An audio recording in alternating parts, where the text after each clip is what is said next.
Good morning, my dear students. Today we are going to learn about the definition and significance of climatology as well as elements of weather and the climate. So, let me tell you, in the first semester you have learned about the entire geomorphology, and this particular semester, that is semester 2, you are going to learn about the climatology. For a layman, I can say that the weather and the climate both are same, but in geographical perception, as a geographical point of view, as a geographical student, you should able to know difference between the climatology as well as the weather. So, just we will have a little bit introduction of the what do you mean by climate as well as the what do you mean by weather. You know, being a human being, we feel sometimes very hot, sometimes very cold, you know. So, we all experience heat during the summer, which tends us to wear heat resistant clothes as well as drink cool drinks, while in contrary to we prefer to wear sweating apparels and consume hot or warming stuffs and during cold days. So, such changes in our preferences are basically due to the atmospheric condition, which is a combined result of the temperature, pressure, humidity and etc. If these factors will change, automatically the weather conditions as well as the climatic conditions will change. Then what exactly mean by climate and what is the origin of the climate? Let us see. Okay, so the climate word itself come from the Greek word like klinin, or the which means the inclination. Inclination means, you know, slanting. So, related to the ascending order from the equator towards the pole. If you consider the entire surface like this, okay.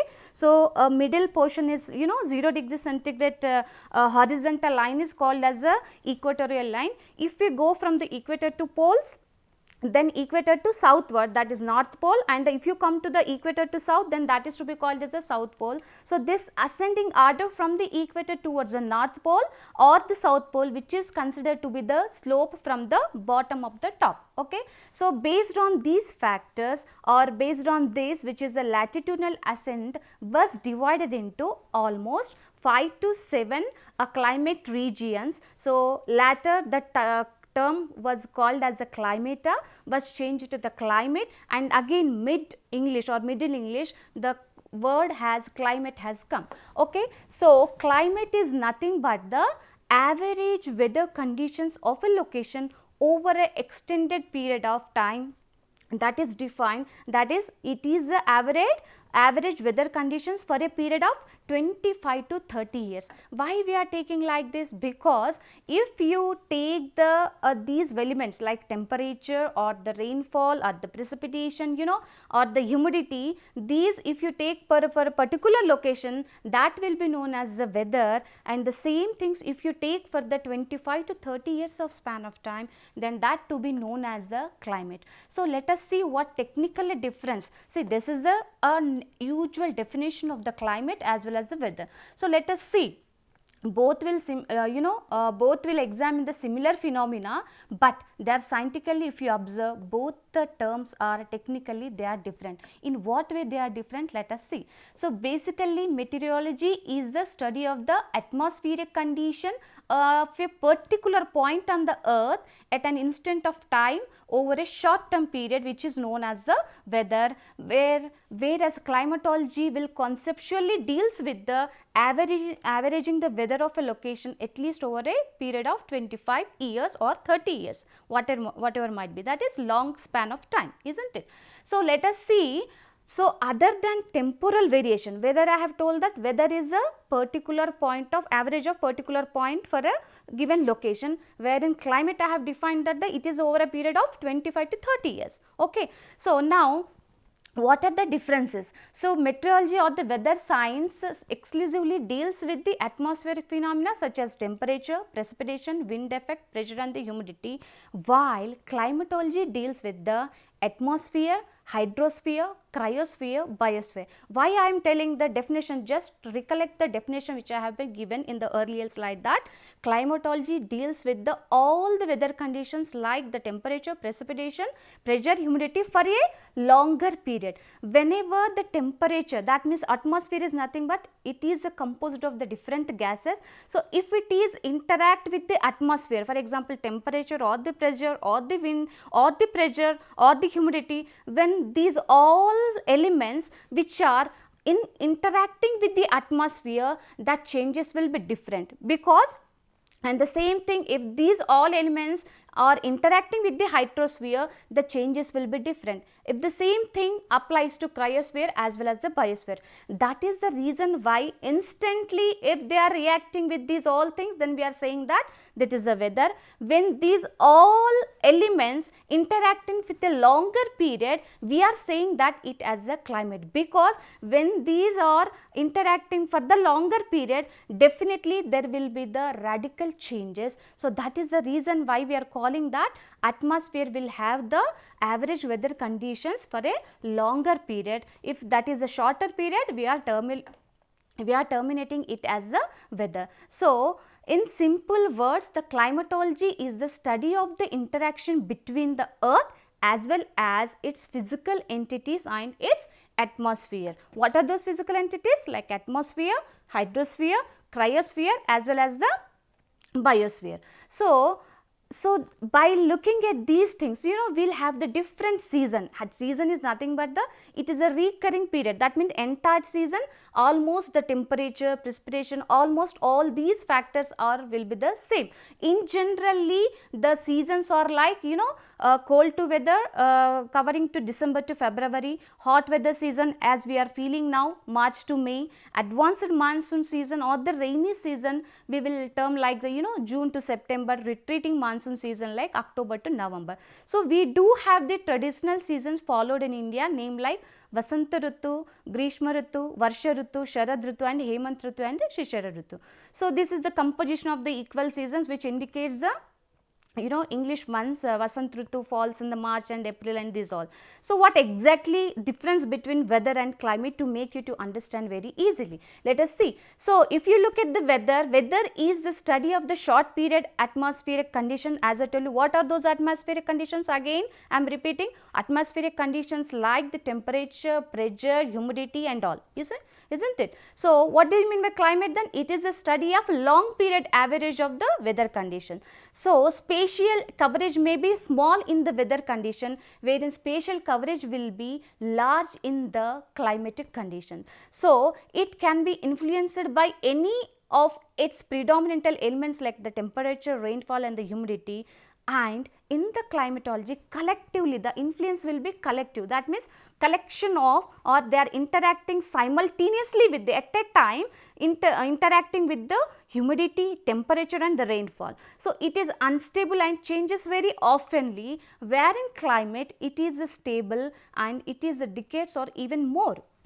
And a single location can experience multiple weather conditions in one hydrological year. I will tell you one example for this. See, sometimes in Hyderabad city, what will happen? Some portion of the areas will get rainfall, some portion of the areas will not get the rainfall. That's how the beautiful example of the weather. But where in climatology or in the climate, in single location experience only one type of climate within one hydrological area, because we are saying that the climatology is nothing but the average of the weather conditions for a longer period, isn't it? So that's how we can calculate, or that's how we can establish the difference between or distinguish between the weather and the climate, and this I hope you have understood. Now let us go for the second point of this topic, or second point of this lesson is significance of climatology. If you look at the significance of climatology, since climatology describes the nature of the climate on regional to global scale inclusive of the several other physical aspects, it has notable role in simulating or the modeling and the future perspective, isn't it? By calculating the climate of a region and the suitability of the region, we may use, or significance we can say that it will helpful in land use planning or the agricultural planning and the water planning and the forest management and the wildlife management and the soil management. Even these all are the advantages of the, if we know the climate of a region, we can do these all things, isn't it? So local to global weather prediction through climate anomalies and early preparedness for the disaster management. If we know the climate of a region, we can prepare if disaster is taking place. So we may not able to stop any type of disaster, but we can reduce the intensity of the disaster when we know the climate of a region. That's how the significance of the climatology. So you know, one another important significance of the climatology is that heritage preservation, planning and designing a civil structure for the durability so that these can withstand to the extreme weather and the changing climate. That's how we have the main number of significance of the climate if we know the climate of a region. So then what are the elements of weather? Let us have a look at the elements of a weather. First one is that temperature, pressure, wind, humidity, precipitation, visibility, cloud and the diurnal duration. So you know, these all things will comments of the elements of a weather, which is the third point of your unit, which is just I will go for inside. What do you mean by temperature? First element is nothing but the temperature. What do you mean by temperature? The temperature is nothing but the kinetic energy which is present in the air is known as the temperature. You can look at this map, you can see that what is this thing? This is the barometer which will measure the temperature, and you will have this water bodies and the what is the normal body of temperature? 98.6 degrees Fahrenheit. If you convert that Fahrenheit into the normal degrees of centigrade, that will become the 37 degrees of temperature, which is known as the normal body temperature. So and this temperature will be measured by the Fahrenheit or the Celsius degrees. That's what I have given in this slide. So the temperature definition and measurements of temperature, and the atmospheric temperature is directly proportional to the atmosphere. Let us discuss this point little bit. Okay, so when I am telling that atmospheric pressure is directly proportional to the atmospheric pressure when the volume is constant. Assume that volume is constant and you are increasing the, you are having some sort of air in your box. Okay, so atmospheric, if your temperature is increasing, what did I tell you the definition of the temperature? The kinetic energy which is present in the air, isn't it? So if you increase the temperature, automatically the kinetic energy of the particle molecules will be increased, due to which the temperature will also increase. That's how whenever the volume is constant, the temperature is directly proportional to the atmospheric pressure. So the next next element is that air pressure. What do you mean by air pressure? The air pressure is nothing but the force which is exerted by the air particles is known as the air pressure. So it is also known as the barometric pressure. Why we are saying the barometric pressure? Because it is measured by the barometer. So it is also known as the barometric pressure after the device that measures air pressure. So air has a weight. Okay, so due to this gravitational pull of the air, the weight of the particles, that air particles, causes the pressure, and this air pressure is highest near the pole,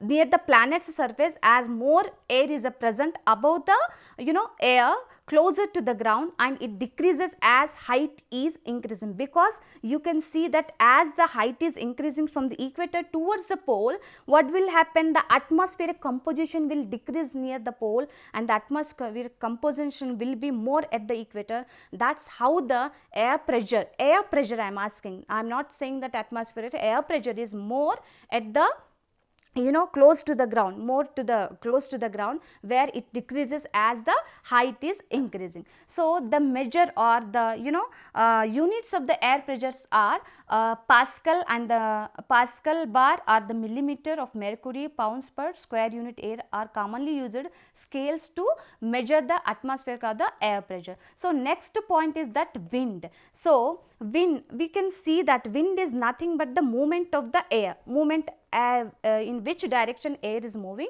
that is to be known as the wind. Okay. So, the air mass in the atmosphere are above the ground. So, wind is the movement of the air. So, it is the most important weather element because most of the times wind is responsible for the atmospheric events such as evaporation and the determination of the cloud type and the anticyclones and the cyclones and the depression. Most why we are calling wind as a most important elements of the weather, because it will determine the condition of the movement of the air, which will also related with the evaporation of that particular place, cloud type and the anticyclone, whether the cyclone or the anticyclone or the depression. So, that is how the wind will plays an important role in determining the weather conditions, and the anemometer is used to measure the wind speed. So, a wind gauge is a device that is used to determine the direction of the wind, and the knots and all other common units are expressed in the wind speed. And another next one is that humidity, which can be divided as a specific humidity, absolute humidity as well as the relative humidity. You can see now this is the picture how the humidity is nothing but the water vapor which is present in the atmospheric bond at a given time, that is to be known as the humidity. You will have the various types of humidity like specific humidity, relative humidity and the absolute humidity. If you go for the definition of the specific humidity, which is the ratio of the mass of the water vapor per unit of the given air. I am saying the given air, whether irrespective of the whether it is the moist or regardless of dry air or the moist air, that is known as the specific humidity, wherein absolute humidity can be defined as it is a ratio between the mass of the water vapor unit volume of only moist air or only mass of only dry, either moist or the dry. If you combine these two, then that will become the specific humidity. If you separate these two, that will become the absolute humidity. The relative humidity can be defined as a percentage of the absolute humidity of a given unit of air with respect to the saturation capacity. So, that is how the basically relative humidity is a function of the atmospheric temperature and is responsible for the thermal sensitivity. So, the hygrometer is a device through which we can measure the humidity in the air. So, the next element is precipitation. In normal, a man can understand that precipitation and rain both are same for them, but as a geography student you should able to know the difference between the precipitation as well as the rain, because rain, smog and smoke, these all are part of the precipitation, but not both the same. Okay, not all are the same. Precipitation is the downpour of the atmospheric vapor in any of the forms of water that occurs when atmospheric water vapor condenses in the atmosphere, and it will convert or it will release the temperature in the form of rain, snow, hail, and all are examples of the precipitation. You can see now this is very in the map that you can see now how the liquid or the soil layer, liquid, if it is a liquid, then that is to be known as, that type of precipitation is known as rain, wherever the solid type of is known as the hail, which is you can see in the picture that the sun rays are falling, whatever the water is there from the water body, it is evaporating. After evaporating, that condensation is taking place in the atmosphere, in the air pressure, whatever the water is there, the condensation will there. Whenever the condensation is taking place, whatever the water vapor present in the air pressure or atmosphere, in the atmosphere, that will, whatever the water vapor is there, it will condense, and that condensation whatever take place, that will be taking in the form of precipitation, either it is rain or the hail. So, the rain gauge is the instrument to calculate the measure the rainfall. In usually we will come to know that 2.5 centimeters rain is have taken place in this particular place or something like that. That instrument is known as the rain gauge, which will measure the rainfall of the earth's surface. And the next thing is that visibility. Visibility is nothing but that is, you can see very clearly in the picture that fog, smog and dew. You can see very clearly how the visibility of the particles is there, because it is nothing but visibility is the clarity clarity of appearance, clarity of transfer, how clearly we can able to see that, isn't it? So, this will take place in early mornings like fog and smog and dew. So, based on the appearance of the different colors from the different given distances of sighting in a specific luminosity. So, these will all impacted by the mist, haze or fog, etc. So, these all visibility, that whether fog or the smog or the dew, these all things are measured by the spectral sensitive or the visibility sensor. So, the next element factor is cloud and day duration. This is very important. Why I am saying that? There are many different types of clouds are there. When you are going to further chapters, you will come to know very clearly what are the types of cloud based on heights and all, So, today we are going to discuss about the just as a element weather factor, what is the role of the cloud. So, clouds types of composition, density, height from the surface, speed and the direction of the movement. So, percentage of the area blocking the clear sky, visibility within a defined area will extend for a given period of time, which is analyzed by the weather and the radars. If you look at the diurnal duration, what do you mean by diurnal duration? So, time period of the day, time period of the night. So, it is the period to exposure of the sun to a given point of Earth's surface within a complete Earth or day to day. Generally, we will say that summer are having longer days and the winters are having the longer nights. Why we are saying like that? Because in the summer, the diurnal duration is more. That means the sun exposure is a larger time comparatively with the winter, isn't it? So, these all duration of the topography or the duration of the sun is affected by the topography, cloud cover, graticle and the orbital position of the Earth. So, these all will place an important role in determining the weather of a particular location or the particular place. Now, we will see the factors which are affecting the climate. Let us discuss very quickly, like latitude, relief, the Himalayan mountain and the distribution of land and sea, altitude and distance of the sea. Very quickly, we will have in the first slide I have told you that the latitude. What do you mean by latitude? Whatever the entire the globe, whatever the horizontal lines are there, those all are called as the latitude, wherein vertical lines are called as the longitude. So, what do you mean by how does the latitude will impact the climate of the region? I will tell you. See, whenever due to the Earth's tilted axis, the amount of solar influx is unequally, the amount of solar radiation is not the same from each and every latitude. The amount of solar radiation, if the slays or sun rays are slanting, that means it has the more angle. What will happen? The more of the area will be covered. When the more of the area will be covered, the intensity will be less, isn't it? So, when the sun rays are perpendicular, then the less area will be covered and the sun rays or the intensity of the sun energy will be more. That is how the radiation, I mean the amount of absorbed energy will be differs from one latitude to another latitude, which will give you the difference in the temperature, ultimately which is impacting on the climate of a region. So, if you go from the equator to polar, we will find that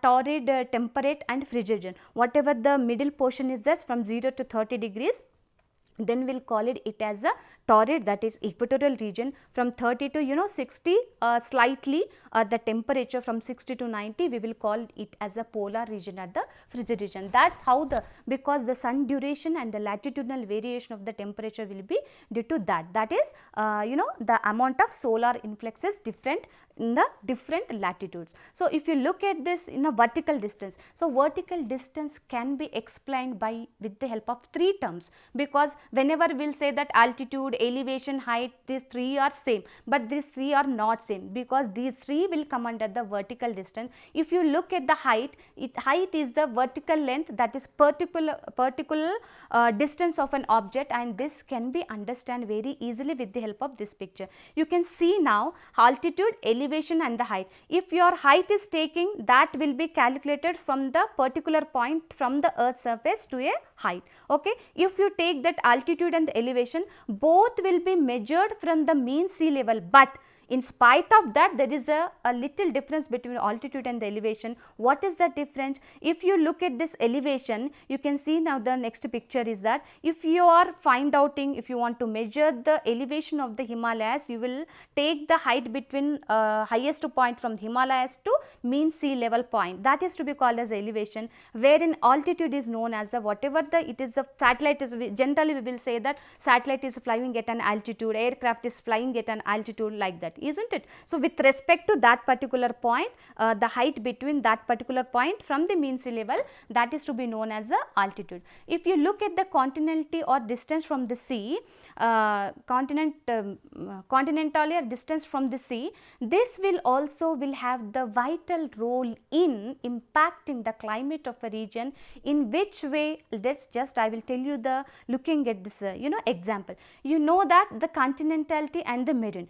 The continentality is that we have a peculiar characteristics of the land and the water is that water temperature conditions more extremes on land, warms and cools very quickly, where in temperature conditions are more moderate at the water, that is water warms and cools slowly. Why this quickly and why this slowly? Because there is what will happen is that the your technique behind that is that whatever the sun is insulating, the sun rays are, as the surface is transparent, what will happen? Water surface is transparent, so most of the energy will be absorbed from the insulation and they can penetrate through little bit depth, deeper, wherein land being in a surface, land surface is opaque, so some portion of the insulation will be reflected back and some portion of the insulation will be absorbed by the land. So, whatever the insulation will be absorbed, it will lose that heat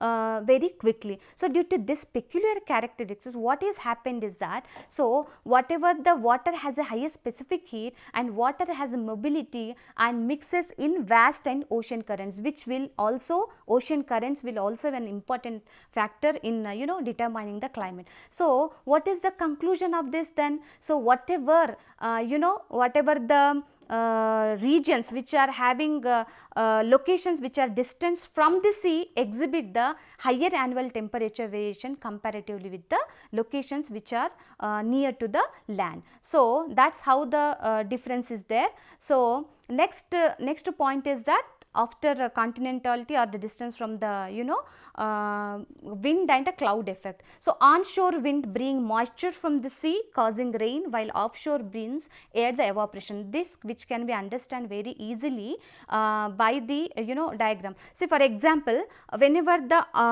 having the seashore over here, here you are having the lee. So, the breezes which are coming from the seashore, they will capture evaporation and they will they will bring moisture from the sea and they will cause the rain over here, where this particular point of the land particular point, that is onshore breezes will responsible for the evaporation. So, seasonal winds like the summer monsoons in India bring rain while winter monsoons are dry. So, that is how this is the impacting factor of the wind and the cloud effect, due to which the cloud will form. So, the next impacting factor is ocean currents. As I have told you, ocean has a specific heat and a specific insulation, highest insulation capacity of the water, due to which they will mix up the water and that will be formed due to the ocean currents, this which can be understood very easily by this particular diagram. You can see now the red color represents the warm current, wherein blue color represents the cold current. Whenever the water is mixes up, that will flow. You can see now Antarctica current, which is moving from the Gulf of Mexico to North Atlantic drift. So, that is how the temperature of the ocean will produce ocean currents, which will move from the equatorial to polar and the polar to equatorial. So, based on its temperature. So, what is the use of this then? Yeah, they will impact on the climate of the region. How they will impact? Because onshore winds over warm currents raise rise the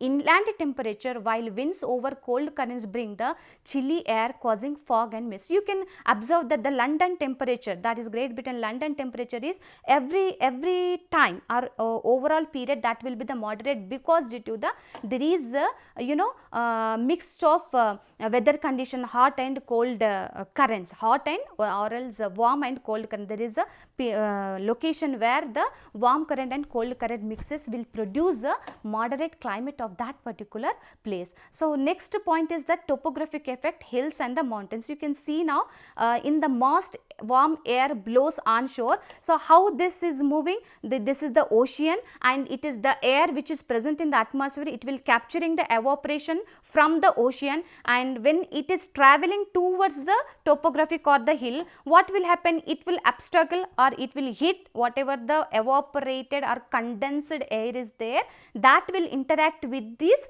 particular hill, and whenever it is hitting, so what will happen, whatever the water vapor is present in the air, it will be condensed and water vapor will be released in the form of rainfall. So this entire region will be known as the rainfall region, where it is abstracting to get the rainfall from here, which is known as here this is a dry air, which is known as the rain shadow region. So that's how the topographic effect and the topographic effect relief which I have discussed. So soil characteristics, soil texture, soil strata, density, porosity, permeability and the geochemical composition determines its capacity to hold the air and water, which affects its interaction with the solar influx in terms of absorption or the transmission and emission of heat. So soft and porous soils absorb and transmit more and re-radiate less heat in contrary to rocky and the stony soil. So that's how these all factors,